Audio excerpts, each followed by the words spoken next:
জয় শ্ৰীকৃষ্ণ নমস্কাৰ বন্ধুসকল পুনৰ এটা আপোনালোকক নতুন ভিডিঅ'লৈ স্বাগতম জনাইছোঁ যদি ঘৰখনত আপোনালোকৰ সদায় কাজিয়া পেচাল হৈ থাকে ঘৰখনৰ মানুহখিনিৰ মাজত বিশেষকৈ সদায়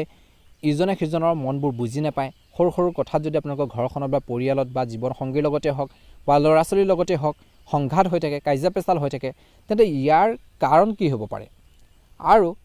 কেনে ধৰণৰ প্ৰতিকাৰ আপোনালোকে অৱলম্বন কৰিলে ঘৰখনত এই ধৰণৰ বিশেষকৈ যি কাজিয়া পেচাল বা ভুল বুজাবুজি কেনেকৈ সমাধান হ'ব সকলোখিনি তথ্য আপোনালোকে আমাৰ এই গুৰুত্বপূৰ্ণ ভিডিঅ'টোৰ জৰিয়তে জানিব পাৰিব যদিহে যিসকলে আমাৰ চেনেলটো নতুনকৈ চাই আছে আমাৰ চেনেলটো সাবস্ক্ৰাইব কৰি দিব এনে ধৰণৰ ভিডিঅ'সমূহ লাভ কৰি থাকিবৰ বাবে আহকচোন গুৰুত্বপূৰ্ণ ভিডিঅ'টোলৈ আগবাঢ়িছোঁ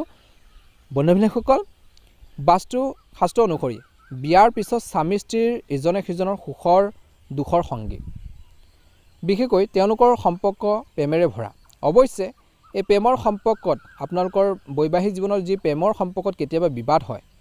যদিও কোৱা হয় যে য'ত প্ৰেম আৰু তাত বিবাদ হয় কিন্তু কেতিয়াবা এই কাজিয়া ইমানে বাঢ়ি যায় বা আপোনালোকৰ মাজত ভুল বুজাবুজিবোৰ তৰ্কৰ পেচাবোৰ ইমানে বাঢ়ি যায় যে চিন্তাৰ বিষয় হৈ পৰে আপুনি কেতিয়াবা ভাবিছেনে যে বাস্তুৰ দোষো ইয়াৰ আঁৰৰ কাৰণ হ'ব পাৰে কিছুমান ক্ষেত্ৰত বাস্তুৰ দোষৰ কাৰণে আপোনালোকৰ এনে ধৰণৰ কাজিয়া পেচালবোৰ সঘনাই হৈ থাকে ঘৰুৱাৰ সমস্যাৰ পৰা হাত সাৰিবলৈ বাস্তু শাস্ত্ৰত কিছু ব্যৱস্থা লোৱা হৈছে বা কিছুমান প্ৰতিকাৰ দিয়া হৈছে যাৰ দ্বাৰা যিখিনি আপোনালোকৰ ঘৰুৱাৰ সমস্যাৰ পৰা হাত সাৰিবলৈ বাস্তু শাস্ত্ৰত কিছু ব্যৱস্থা আপোনালোকে অৱলম্বন কৰিব পাৰে ঘৰুৱাৰ সমস্যাবোৰ লাহে লাহে মানুহৰ জীৱনৰ পৰা নাইকিয়া হ'বলৈ আৰম্ভ কৰে এই ব্যৱস্থাসমূহ কি বা কেনে ধৰণৰ প্ৰতিকাৰ অৱলম্বন কৰিলে ঘৰখনত ইতিবাচক শক্তি আহিব ঘৰখনত চলি থকা ভুল বুজাবুজিবোৰ নাইকিয়া হ'ব স্বামী স্ত্ৰীৰ মাজত থকা যিখিনি ভুল বুজাবুজি নাইকিয়া হ'ব ল'ৰা ছোৱালী বা পিতৃ মাতৃৰ সৈতে যদি কিবা এটা তৰ্ক পেচালে হৈ থাকে সঘনাই কেতিয়াবা হয়তো স্বাভাৱিক কিন্তু সঘনাই হৈ থকাটো তেনেধৰণৰ কিছুমান কাৰণ আছে সেইখিনি আপোনালোকে কেনেকৈ নাইকিয়া কৰিব জানি লওঁ আহক বন্ধুসকল উত্তৰ পূবৰ কোণটোৰ সদায় পৰিষ্কাৰ কৰি ৰাখিব লাগে মনত ৰাখিব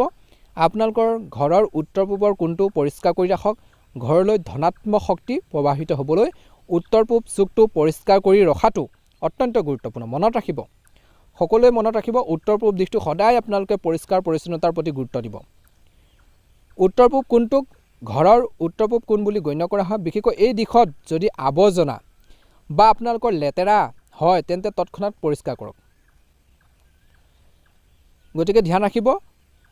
আপোনালোকৰ ঘৰখনৰ উত্তৰ পূব দিশটো সদায় পৰিষ্কাৰ কৰি ৰাখিব লাগে তদুপৰি ইয়াত দেৱতাৰ মূৰ্তিও আপোনালোকে স্থাপন কৰিব পাৰে ভাল হ'ব আৰু এটা প্ৰতিকাৰ আপোনালোকে অৱলম্বন কৰিব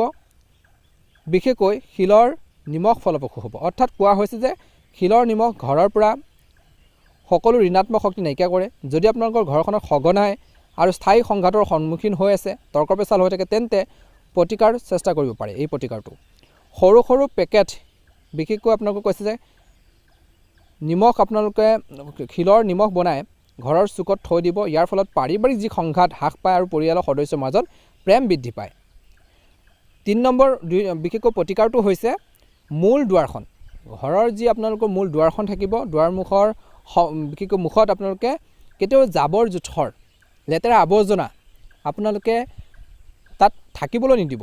দুৱাৰ মুখখন বিশেষকৈ ঘৰৰ সন্মুখৰখিনি আপোনালোকে পৰিষ্কাৰ কৰি ৰাখক ঘৰৰ মূল দুৱাৰখন সদায় পৰিষ্কাৰ কৰি ৰাখিব লাগে চুকত দুৱাৰ চুকতে হওক বা সন্মুখতে হওক বিশেষকৈ সন্মুখতে আপোনালোকে চেণ্ডেল হওক জোতা হওক বা অন্যান্য কিছু জাবৰ জোথৰ আপোনালোকে ৰাখিব নালাগে কোৱা হয় যে সকলো শক্তিৰ মূল দুৱাৰ দিয়ে বিশেষকৈ প্ৰবাহিত হয় গতিকে মূল দুৱাৰখন সদায় পৰিষ্কাৰ কৰি আপোনালোকে ৰাখিব লাগে ধুনীয়া তোৰণেও বিশেষকৈ সজাব পাৰে মূল দুৱাৰখন পৰিষ্কাৰ কৰি ৰাখিলে ঘৰখনত শান্তি আৰু সুখ আপোনালোকৰ সদায় আপোনালোকৰ বৰ্তি থাকে বুলি কৈছে আৰু মা লক্ষ্মীক বিশেষকৈ সন্তুষ্ট হয় মা লক্ষ্মী সদায় শান্তি পৰিষ্কাৰ পৰিচ্ছন্নতাত থকা ঘৰতে প্ৰৱেশ কৰে বুলি কৈছে ঈশ্বৰৰ মূৰ্তি স্থাপন কৰক অৰ্থাৎ ঘৰখনত মূৰ্তি স্থাপন কৰিলে ইতিবাচক শক্তি অনাত সহায় হয় তদুপৰি এটা কথা মনত ৰখাটো ভাল যে মূৰ্তি কেতিয়াও ইটোৱে সিটোৰ সন্মুখত ৰাখিব নালাগে সন্মুখাসন্মুখীকৈ আপোনালোকে ৰাখিব নালাগে তেনে কৰিলে পাৰিবাৰিক সংঘাতৰ সৃষ্টি হয় বা ফটো যদি আছে ফটোবোৰ বিশেষকৈ আপোনালোকে সন্মুখাসন্মুখীকৈ আপোনালোকে ৰাখিব নালাগে বুলি কৈছে গতিকে মূৰ্তি সদায় বিশেষকৈ ঘৰৰ ফালে মুখ কৰি ৰাখিব লাগে গতিকে মনত ৰাখিব ঘৰখনত বিশেষকৈ ইতিবাচক শক্তি সদায় বজাই ৰাখিবৰ বাবে ঘৰখনত বিশেষকৈ পৰিষ্কাৰ পৰিচ্ছন্নতাৰ প্ৰতি আপোনালোকে গুৰুত্ব দিব লাগিব চাফ চিকুণতাৰ বিশেষকৈ আপোনালোকে ৰাখিব লাগিব আৱৰ্জনা বস্তু আপোনালোকে ঘৰত ৰাখিব নালাগে, বন্ধ কৰি বিশেষকৈ আপোনালোকৰ ঘৰখনত নাৰাখিব। আৰু বিশেষকৈ যুদ্ধ বিগ্ৰহৰ ফটো আপোনালোকে ৰখাৰ ক্ষেত্ৰতো আপোনালোকে অলপ সাৱধান হ'ব বুলি কৈছে। বেছি কাজিয়া পেচাল লাগি থকা বা যুদ্ধ তেনেকুৱা ধৰণৰ আপোনালোকৰ ফটোবিলাক কিছুমান ক্ষেত্ৰত ৰখাটো ভাল নহয় বুলি কৈছে, ঘৰখনৰ বাবে বিশেষকৈ ভাল নহয়। গতিকে মনত ৰাখিব, মানুহে পূজা গৃহ নিৰ্মাণ কৰে বা মন্দিৰ স্থাপন কৰে, কিন্তু সঠিক নিৰ্দেশনা পালন নকৰে, যাৰ ফলত পাৰিবাৰিক কাৰ্য বৃদ্ধি পায়। গতিকে ঘৰৰ উত্তৰ পূব কোণত মন্দিৰ স্থাপন কৰিব লাগে। মনত ৰাখিব, আপোনালোকে মন্দিৰ বা আপোনালোকৰ গোঁসাই ঘৰে হওক বা কিছু পূজা গৃহ আপোনালোকে নিৰ্মাণ কৰোঁতে সদায় মনত ৰাখিব, বিশেষকৈ উত্তৰ পূব কোণত আপোনালোকে স্থাপন কৰিব লাগে। ভাল প্ৰতিফলন নিশ্চয়কৈ দেখিবলৈ সক্ষম হ'ব। গতিকে এইখিনি ক্ষেত্ৰতো গুৰুত্ব দিব। বেছিকৈ ক'লা বস্তু আপোনালোকে ব্যৱহাৰ নকৰিব। ক'লা বস্তু ব্যৱহাৰ কৰিলে বিশেষকৈ ঘৰৰ পৰা ধনাত্মক শক্তি অধিক আকৰ্ষিত, ঋণাত্মক শক্তি অধিক আকৰ্ষিত হয়, ধনাত্মক শক্তি কমি যায়, ইয়াৰ ফলত ঘৰখনত সুখ কমি যায়। গতিকে মনত ৰাখিব। ইয়াৰ উপৰি কৈছে যে গ্ৰহৰ অশুভ প্ৰভাৱে ঘৰখনত শান্তি নষ্ট কৰিব পাৰে। বিশেষকৈ আপোনালোকৰ ৰাশিৰ ফলত চতুৰ্থ ঘৰ ঘৰুৱাৰ সুখ শান্তি, মানসিক শান্তি, পাৰিবাৰিক জীৱনৰ লগত জড়িত। যদি শনি, মংগল, ৰাহু বা কেতু এই ঘৰ, তেন্তে ঘৰখনত অশান্তিৰ সৃষ্টি হ'ব পাৰে। গতিকে আপোনালোকে এই ঘৰৰ ৰাশিৰ ফলত চতুৰ্থ ঘৰটো আপোনালোকে সদায় যিখিনি আপোনালোকৰ গ্ৰহৰ যি আপোনালোকৰ অৱস্থান আছে সেইখিনি ভাল কৰি ৰাখিবৰ বাবে চেষ্টা কৰক। ভাল প্ৰতিফলন দেখিব।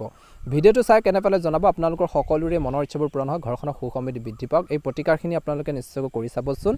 মা লক্ষ্মী কৃপাত আপোনালোকৰ সকলোৰে মনৰ ইচ্ছাবোৰ পূৰণ হয়, ঘৰখনৰ সুখ সমৃদ্ধি বৃদ্ধি পাওক। আপোনালোকৰ যিসকলৰ কাজিয়া পেচাল বা ভুল বুজাবুজি সঘনাই হৈ থাকে, তেওঁলোকৰ যাতে তেনেধৰণৰ বিশেষকৈ আপোনালোকৰ সমস্যাখিনি যাতে সোনকালে দূৰ হয় তাৰে কামনা কৰিছোঁ। ধন্যবাদ। জয় মা লক্ষ্মী।